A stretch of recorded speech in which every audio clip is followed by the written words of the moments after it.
Good day mga ka-sports natin dyan. Ito na nga ang pinakahihintay ng lahat, ang salpukan ng Creamline Cool Smashers versus sa kanilang mahigpit na katunggali, ang Petrogas Angels.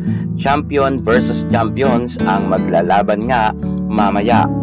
Ano't anuman ang mangyayari sa dalawang team na ito, tiyak tayo na full support ang kani-kanilang mga fans. Ngunit alam natin na ang isa sa kanila ay aabante nga sa semifinals at isa ay magpapaalam na. Ang Petrogas Angels ay kumpleto ang kanilang mga players, samantalang ang Creamline ay maraming ang nawala dito.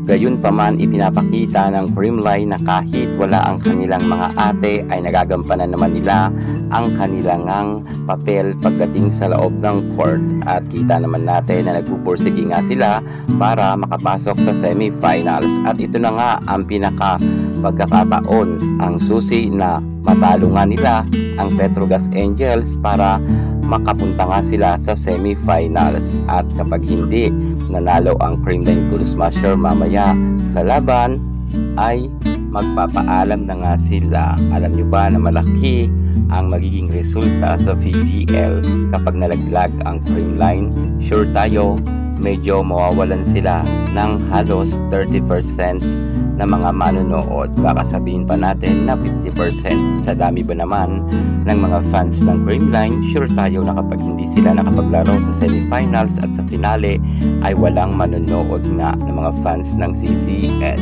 Pero bago ang lahat, subscribe ka muna, i-click ang ating notification bell para lagi kang updated sa lahat ng issue sa volleyball. Susunod na.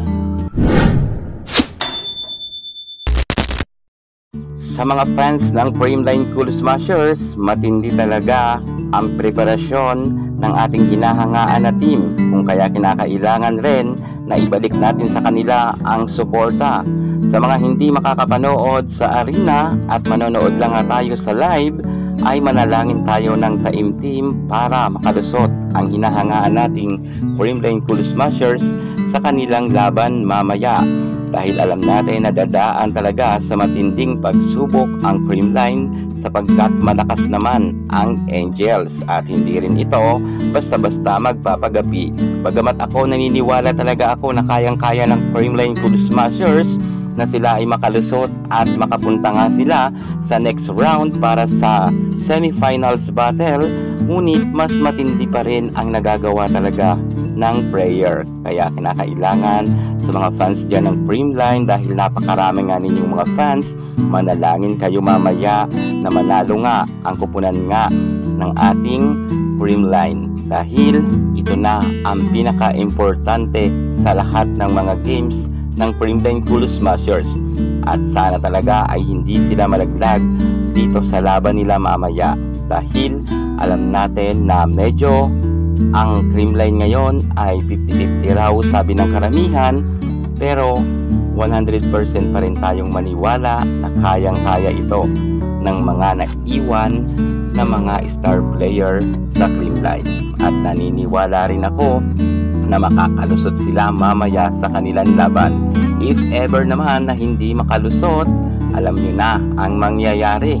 Kapag hindi nakalusot mga ka-sports, ay maraming ngang mga nagko-comment na ngayon at nag-aanalisa na lalangawin na daw ang arena. Wala kasi na itong ang si Boss Dina Wong team at wala pa ang Creamline. Ano nang mangyayari sa PVL?